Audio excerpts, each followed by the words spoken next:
नमस्कार प्यारे विद्यार्थियों। आज हम नया चैप्टर शुरू करेंगे। कुंवर नारायण जी की 2-3 कविताएं हम पढ़ेंगे। कुंवर नारायण जी ज्ञानपीठ पुरस्कार से सम्मानित हैं और इनकी सभी रचनाएं यथार्थ के धरातल पर खरी उतरती हैं। पहली कविता जो हम आज पढ़ेंगे, उस कविता में हम अभिमन्यु के बारे में के माध्यम से पढ़ेंगे। कविता का शीर्षक है चक्रव्यूह और इस कविता के माध्यम से उन्होंने एक योद्धा की पीड़ा, योद्धा के मन के भाव आदि को व्यक्त किया है। इस कविता के माध्यम से उन्होंने यह बताने का प्रयास किया है कि वीर अभिमन्यु जो कि एक वीर योद्धा था और किस तरह से उसकी 7 महान योद्धाओं ने, आप कह सकते हैं, छल से उसकी हत्या कर दी थी। और जो हर एक योद्धा है वह अपने आप के अंदर एक अभिमन्यु को देखता है। इस भाव पर यह आधारित कविता है।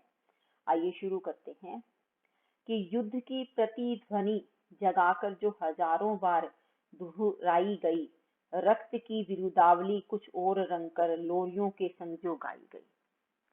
अब कवि प्रतिध्वनि शब्द का अर्थ होता है जो ध्वनि एक बार कोई गूंज हो और वह कुछ क्षणों तक गूंजती रहे, तो उस ध्वनि या शोर के लिए हम प्रतिध्वनि शब्द यूज करते हैं, प्रयोग करते हैं। इसका अर्थ क्या है कि आपने कोई नाम पुकारा और फिर उसके बाद उस नाम की जो गूंज है वह सुनाई देती रहे, तो उस समय हम प्रतिध्वनि शब्द का प्रयोग करते हैं।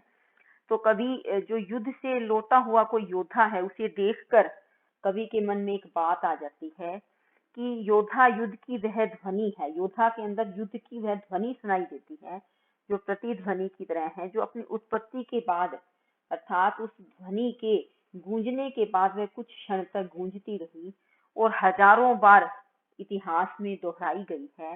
अर्थात अभिमन्यु की जो आप कह सकते हैं उसका वध किया गया था, अभिमन्यु की जो गाथा थी, युद्ध का शौर्य था, वह अनेक बार अनेक कवियों ने, लेखकों ने गाया है, तो हजारों बार दोहराई गई है।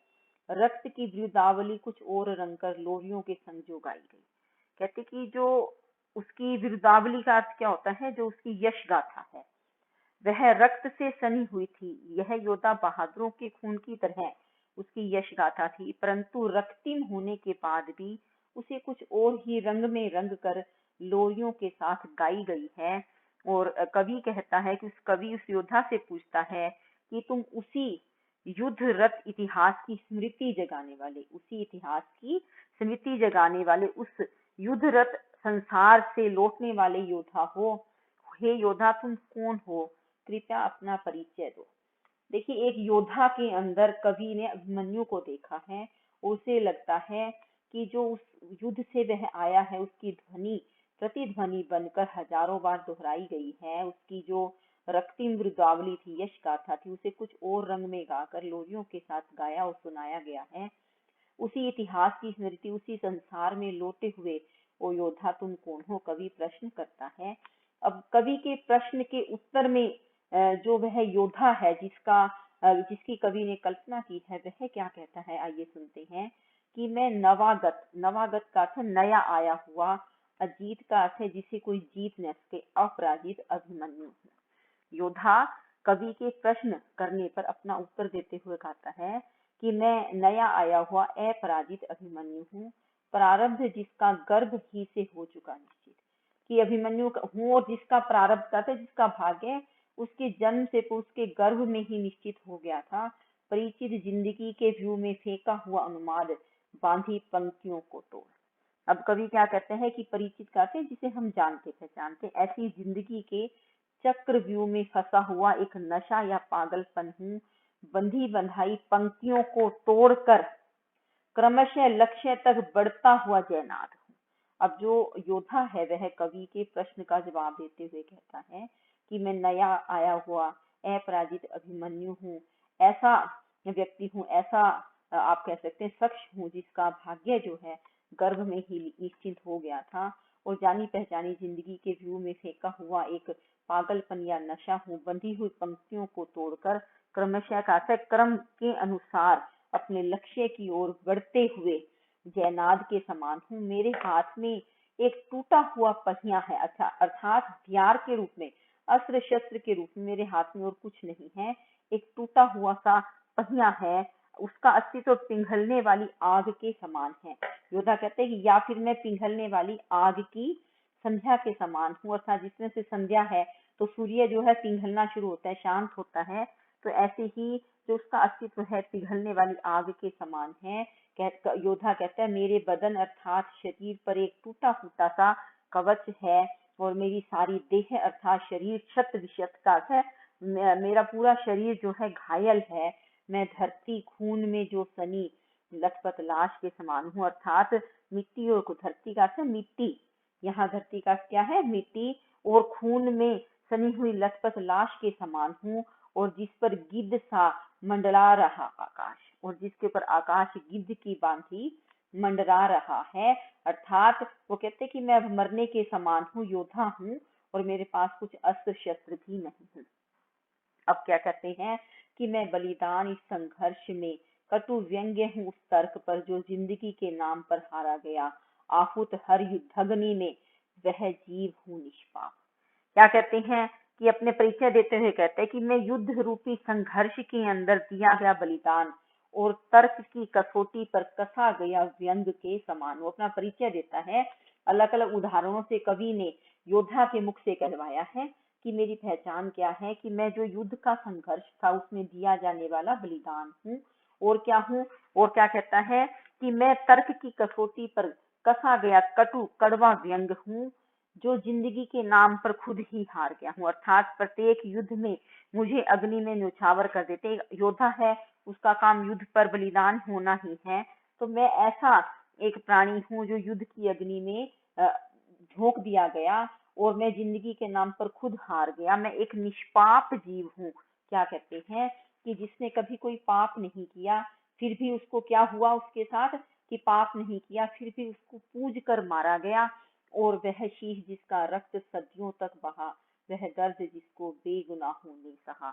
एक योद्धा की मार्मिक स्थिति का चित्रण कवि ने करना चाहा है कि मैं वैसा योद्धा हूँ जिसे पूज कर मारा गया है, मैं वह दर्द हूँ जिसको सदियों से बेगुनाहों ने सहा है। मेरा सिर जो है हमेशा, मेरे सिर को रक्त जो है सदियों से बहा गया है, अर्थात मुझे बार बार अपना बलिदान देना पड़ता है, सिर कटवाना पड़ता है, और अभिमन्यु का वध निष्पाप तथा बेगुनाह होते हुए किया गया था। ऐसे ही युद्ध की अग्नि किसी और की वजह से भड़कती है और उसमें जो कुर्बान होते हैं, मारे जाते हैं, वो सामान्य योद्धा होते हैं। क्या कहते हैं, यह महासंग्राम युद्ध युद्ध से चला आता महाभारत, हजारों युद्ध उपदेशों उपखानों कथाओं में छिपा वह पृष्ठ मेरा है। अब जो योद्धा है वह क्या कह रहा है अपना परिचय देते हुए कि जो यह महाभारत का भी संग्राम है, अर्थात जो अभिमन्यु की कथा है, उस पीड़ा को एक आम योद्धा की पीड़ा के माध्यम से कवि ने व्यक्त किया है कि यह जो महासंग्राम था, महाभारत का युद्ध है, यह युग युग से चला आता रहा है, अर्थात युद्ध हमेशा मनुष्य ने किया ही है।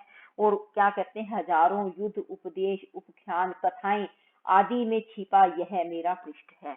अर्थात कब वो क्या कहना चाहता है कि एक ऐसा पृष्ठ है वीर अभिमन्यु का है जिसे 7 महारथियों ने छल के साथ मारा था, कि जो युद्ध होते हैं जब उनका वर्णन किया जाता है, उन्हें लिखित रूप में प्रकट किया जाता है, तो जो हर एक योद्धा है उसमें एक पृष्ठ अभिमन्यु का भी है, अपने अंदर अभिमन्यु को ही देखता है कि वह जिसमें हजारों युद्ध उपदेश आदि लिखे हुए थे। क्या लिखा जाता है कि जहाँ सदियों पुराना व्यू कि द्रोणाचार्य के द्वारा रचा गया वह व्यू था जो सदियों पुराना था, जो दुर्भेद्य अर्थात जिसे कोई भेद नहीं सकता था, जिसे तोड़ दिया गया। कहते हैं कि उसको कोई और तोड़ नहीं सकता था, लेकिन अभिमन्यु ने उसे तोड़ा, जहां अभिमन्यु कोई भय के आतंक से छूटा।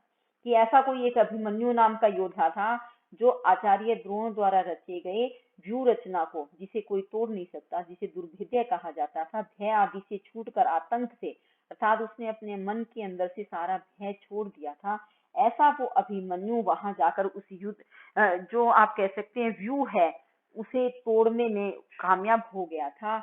कि छल के लिए उद्यत व्यू रक्षक वीर कायर है, जहां उसने विजय के चंद घातक पलों में जाना कि वो विजयी तो होना ही था, उसने उस व्यू को तोड़ दिया तो उसकी विजय हो गई थी, लेकिन उसने छल से उद्युत व्यू रक्षक, उस व्यू की रक्षा करने वाले और जो छल में ही डूबे हुए थे, उद्यत थे, कि उनका तत्पर थे छल करने के लिए, वहां उसने कुछ पलों में यह बात जान ली थी कि जो वीर रक्षक कहलाने वाले हैं वे छल करने को तत्पर हैं, वास्तव में बहुत ही ज्यादा कायर हैं। अर्थात अभिमन्यु ने जो बड़े बड़े योद्धा जो उसके साथ युद्ध कर रहे थे, उसे छल से मारने का प्रयास कर रहे थे, अभिमन्यु ने तो अपने आप को भय से दूर कर लिया था और उसे यह पता चल गया था कि जो इसके रक्षक वीर कहे जा रहे हैं वे सच में बहुत ज्यादा कायर हैं, जिन्होंने पक्ष अपना सत्य से ज्यादा बड़ा माना। उन्होंने सत्य का साथ नहीं दिया, सिर्फ अपने पक्ष का साथ दिया। देखिए, कवि ने एक व्यंग करना चाहा है कि जब हम सच्चाई का साथ देना नहीं चाहते और जो अपना पक्ष है उसे ही ऊपर मानते, अर्थात जब हम अपने देश से खुद को बड़ा मानने लगते हैं, अर्थात देश के महिमा के आगे हम अपने आप के स्वार्थ को जब आगे रखने लगते हैं, तो कहते हैं कि मनुष्य उस समय कायर ही हो जाता है। जहां तक पहुंच उसने मृत्यु के निष्पक्ष समयातीत घेरे में घिरे अस्तित्व का हर पक्ष पहचाना। क्या कहते हैं कि उसने वहां पहुंच गया था अभिमन्यु, जहां मृत्यु को निष्पक्ष होकर देखता था। मृत्यु जो है निष्पक्ष है, किसी का पक्ष नहीं लेती। जहां जिसकी जिस तरह से मृत्यु होनी है होती ही है, वह समयातीत के घेरे में है, समय से अतीत है, समय से परे है। और इस पर अभिमन्यु में घिरे वीर, जो चक्रव्यूह में घिरा अभिमन्यु है, मृत्यु से दूर रहते हुए समय के अतीत घेरे में घिरे जीवन के अस्तित्व के प्रत्येक पक्ष को उसने पहचान लिया था। उसे लगता था कि जो जीवन का पक्ष है उसका हर पक्ष, अस्तित्व जो है उस हर पक्ष को मुझे जानना और पहचानना चाहिए। तो कहते कि अभिमन्यु ने ऐसा ही कार्य करके दिखाया, जिसने भय को जीत लिया और उसने जो बड़े बड़े वीर योद्धा थे वे कितने कायर है इस सत्य को भी जान लिया था। और उसने यह भी बात मान ली थी कि ये लोग जो सत्य है उसके अपेक्षा अपने पक्ष को ही बड़ा मान रहे हैं, तभी आज ये इतनी कायरता के घेरे में आकर के खड़े हो गए हैं।